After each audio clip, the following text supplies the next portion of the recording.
me ma breaking news bi. Na ne nyina say Ofori Atta eyes ache no nyina no abusua.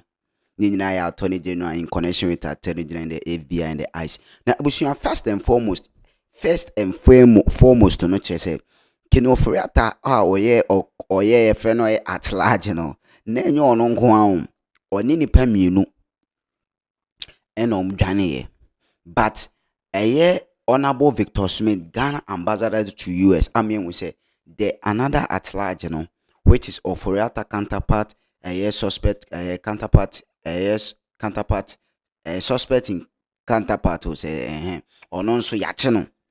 In terms of no buy no bianti, in terms Victor Smith join his friend. Now first and foremost, fast forward the uncle video we both video we actual. You could see video where Obeti Sena or Kase and Yakin Ofori Atta or Bobidi to say Akori or Okori. Yes, you could see a Attorney General. Briefly, na and women, today's press conference centers around a groundbreaking investigation and recovery of proceeds of crime by the Economic and Organized Crime Office. But before I proceed to provide the details of the investigation and its outcomes, I wish to take a moment to announce that I have formally transmitted the request for the extradition of former Finance Minister Ken Ofori Atta and his chef de cabinet, Mr. Ernest Dako Akori. You will recall that the Office of the Special Prosecutor investigated acts of corruption and corruption-related offenses by the former Finance Minister and his accomplices, and proceeded to file charges in the High Court of Justice against them. On November 19th, 2025, that is this year, my office received a formal request from the Office of the Special Prosecutor to initiate extradition proceedings for Kenneth Ofori Atta and Ernest Dako Akori from the United States of America. Following a preliminary review, our International Cooperation Unit observed that certain aspects of the request required clarification and enhancements to align with the applicable legal and procedural requirements. We communicated these observations to the Office of the Special Prosecutor via a letter dated 25th November 2025 and requested supplementary documentation to ensure completeness. On December 9th, 2025, the Office of the Special Prosecutor provided the requested additional documentation and addressed the observations that we raised, thereby finalizing the extradition request packages. Subsequently, on December 10, 2025, my office transmitted the complete request to the Ministry of Foreign Affairs for onward transmission to the competent authorities in the United States of America. That is, in this case, the Department of Justice of the United States. At this point, it is left to the American authorities, especially the judicial authorities, to make a determination on whether a sufficient basis exists for the two accused persons to be extradited to Ghana to stand trial. And because the matters have already been filed, and because they have been filed by the Office of the Special Prosecutor, I am not permitted to go into the details of the charges. But the charge sheet is a public document and has been made available. And all of you, I'm sure, have access to it. There are na abusia me de ura me yensem ni mu a ne nyina ne se Attorney General Amiati say enye in connection with visa issues, but Ofori Atta more revocation ne visas no somewhere June or July. Na abusia ne nyina say Honorable Victor Smith eno breaky silence be report here wasa breaky silence on Joy TV chirema the other suspect of Ofori Atta or no so US or no omo acheno. Yes, omo the same eyes for so actually to way other side of the story a man for nti and as a man for nya emma out mama for nti nti nenko ti Honorable Victor Smith neighbor. the consul there, and what did you decide to do when you were informed? Thank you very much for having me on this program. Yes, I got to know about the arrest on the 7th of January, very early hours of the morning, when I got a call from, I think I actually got a call from a friend. I wasn't sure, so I called the Attorney General, Mr. Ayine, Dr. Ayine, and he confirmed that the FBI had been in touch with him, that they picked up the former minister and one other. And we talked a little bit, and he was always in the picture, when it wasn't, the ICE did the picking up, but the FBI were also involved. If you recall, we had I'm not sure whether you know that one, but we had an extradition request from the government of Ghana, which we passed on to the Department of Justice. This was on the 29th of December. And I believe that acting on the request, they moved in on our brother Ken. So that is a very important clarity. First, that the FBI was involved, and second, that based on your briefing, this particular arrest may have something to do with what he's wanted for in Ghana and the extradition. I suspect so. The ICE did the arrest, but a few hours ago, I was also informed the FBI were involved.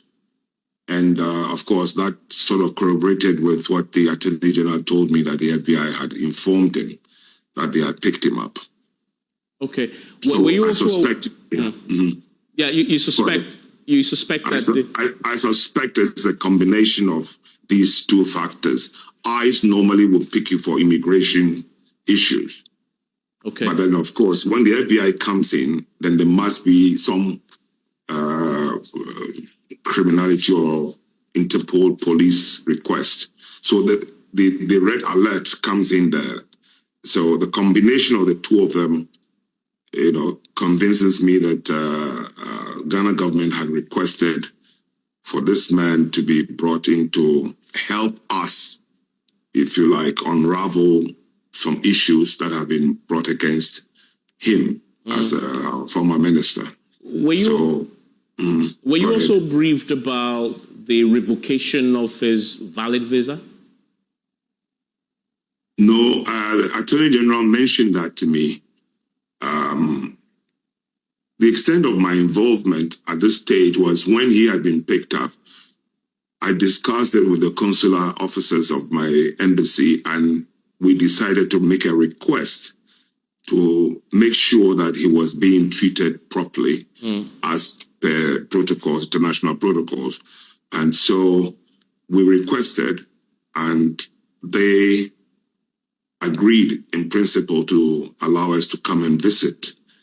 But just before we set out, the ICE people came again and said the detainee had refused to meet with us without his lawyers. That was the initial response from the detention center.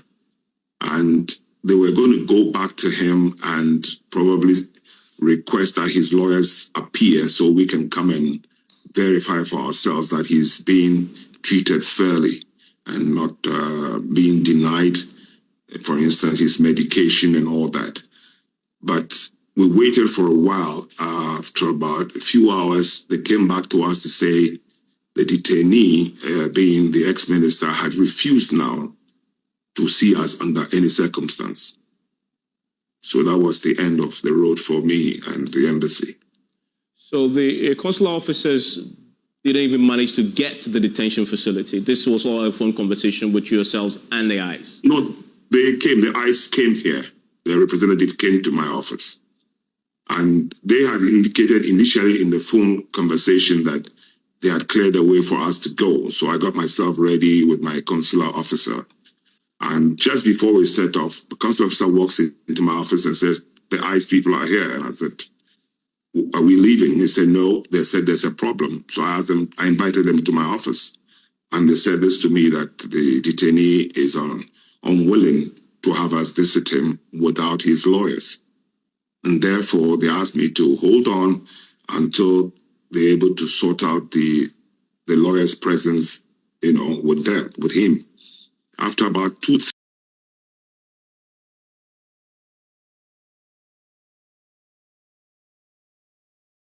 How did you react to that? Well, a bit of a disappointment, because I know Ken personally. He may not be my friend, but I know him personally. And nobody had visited him at the time the ICE were discussing this with me. And I found, as being a Ghanaian and being our responsibility, so to speak, in a host country, I felt that if we had had the opportunity to at least hear about if he had some concerns, for us to probably try and assist in that respect. So shutting the door in our face and not wanting to see us under no circumstance was a bit unfortunate. I mean, since this incident, have you had any further information about the conditions of his detention? Yes, the ICE people confirmed that he was all right. Initially, they had medical people to determine whether he was fit to be held in the detention center, and they were convinced and were sure that he was okay. He was on medication, but he wasn't seeing any doctor at the time. And he had his medication, so he could be put in the detention center. So in other words, since he was arrested, the ICE itself had examined him to determine whether he was medically fit to be in detention. Well, they had caused for him to be, assessed by the medical personnel, not themselves. Because I've been to one of those detention centers before. They have very, very fully manned medical center for the detainees. So they just, they had caused for him to be, assessed by the medical personnel, not themselves. Because I've been to one of those detention centers before. They have very, very fully manned medical center for the detainees. So they just, one thing I like about the ICE's approach is that they don't want people to put stories on them. So they were very welcoming and saying that come and see for yourself, so you can be a witness whether we have done anything, towards the detainee. And so I respected what they had said to me, that he had been assessed and was given the all green, to be held in that detention center. If he had any serious medical conditions, maybe they would have referred him into a medical facility outside the detention center. Do you know if Ken Ofori Atta was in the U.S. at the time of his arrest with his family? Because we know the building. If you see the screen there, at least Manasseh has given us a bit more detail about where he was arrested and where he was staying. I'm pretty sure you would have that information too. Do you know any other details around who he was with, where he was staying, and what may have happened on that particular day? The ICE gave me the information that he was picked up from his home. Okay. That was they were very clear about that one. They did not have any doubts about it, that we took him from his home. Do you know if he was staying alone or he was with family? I wouldn't know that. They didn't tell me that one. Okay.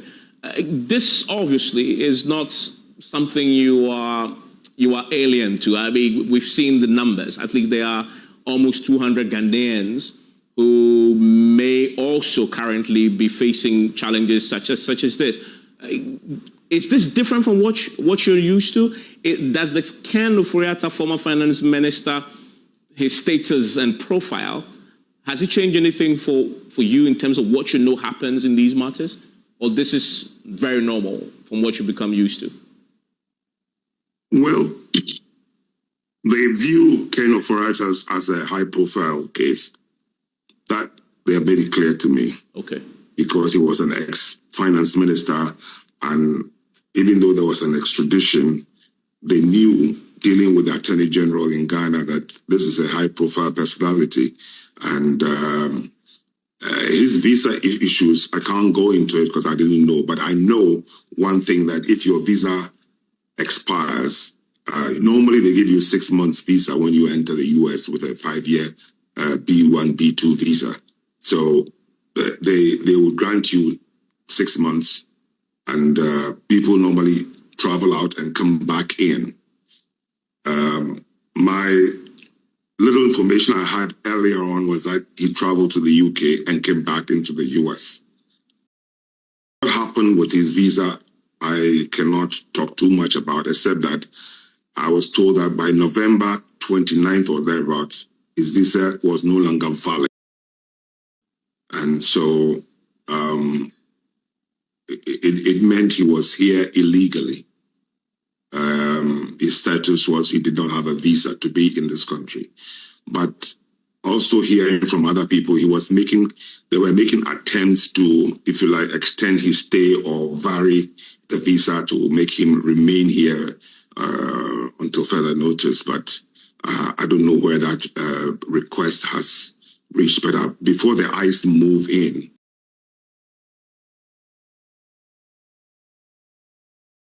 certain that you don't have a visa in this country. Yeah. That's what they're moving. Mr. Smith, please stay with me, because Janelle Oklu is a U.S. immigration lawyer, also joins us. There's a few things you've said are fascinating. I want to put to her to get some clarity about, but also get some legal education on the back of what we're learning tonight.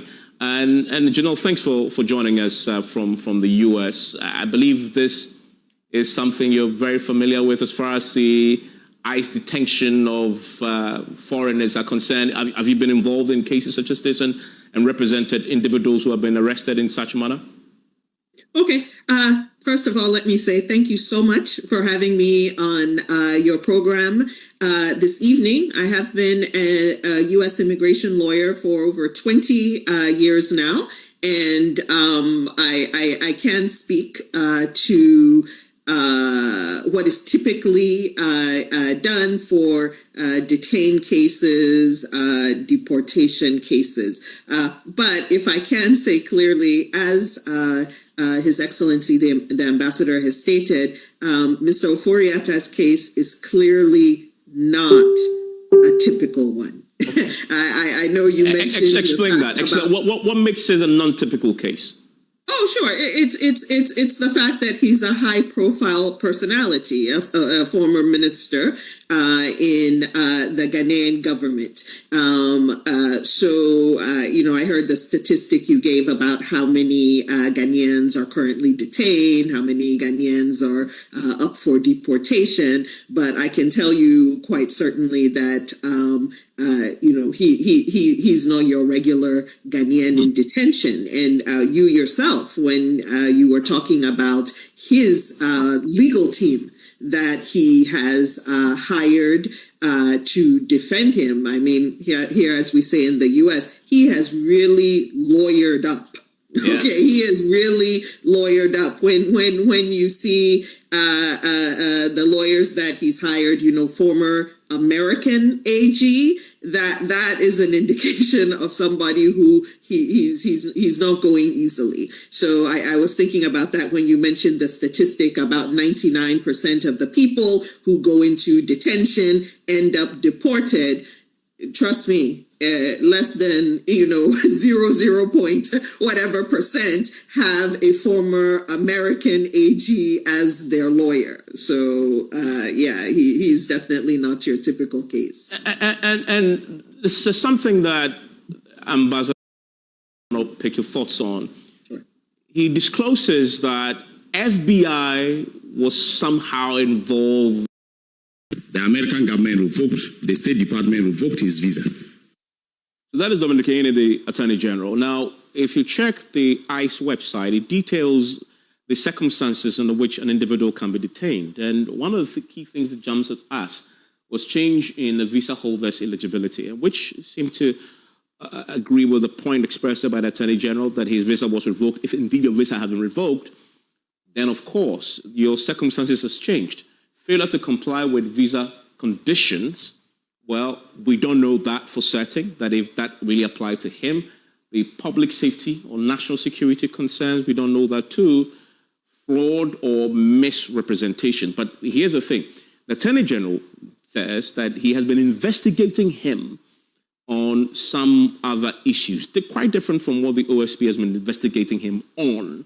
So we don't know whether indeed the revocation must have been triggered by something. The Attorney General seemed to suggest that the visa may have been revoked because of the separate investigations that he's pursuing. Not for certain, but at least there's a suggestion there that that's the case.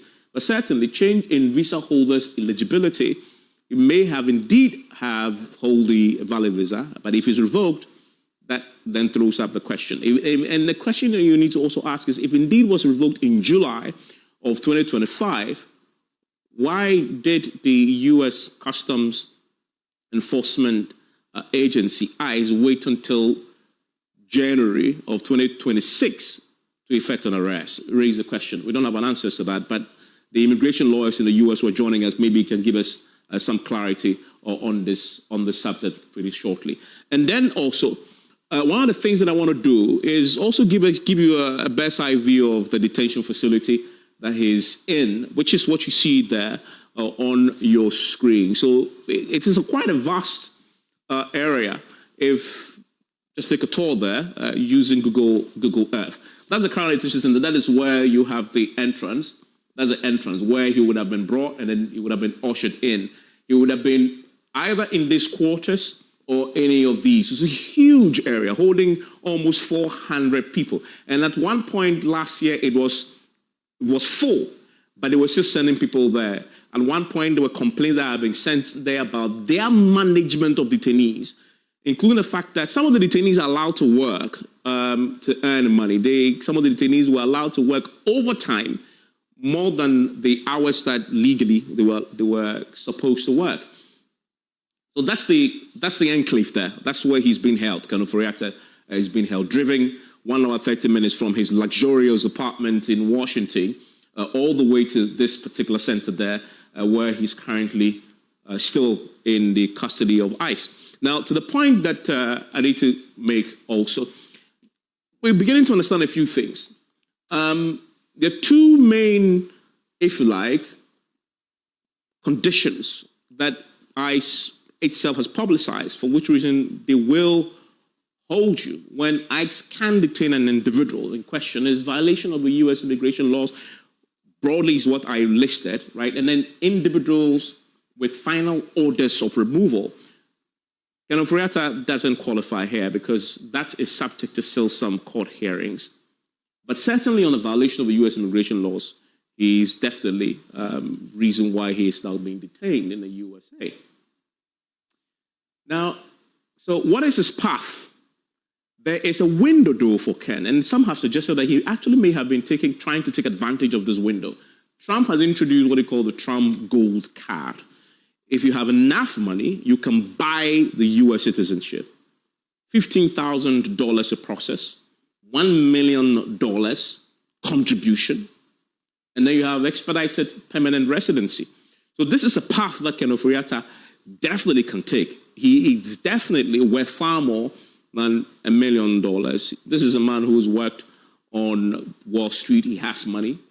Former investment banker, Morgan Stanley. So he's definitely a man who is worth far more than that. He can come up with $1 million very easily, we believe. Co-founder of DataBank, Ghana finance minister. He has the wealth. He has the means to use this path. And whether or not his alleged violation of the U.S. immigration laws, if indeed his visa was revoked because of something he did, may excuse and may be a reason why this may not be something that the U.S. immigration may consider. It's a whole different conversation as far as this is concerned, but definitely he has the means to do this. And he has assembled quite the list of lawyers to defend him. The former U.S. Attorney General himself is his lead counsel. according to the Attorney General, our own Attorney General, he's told us this last week when he appeared on Newsfile that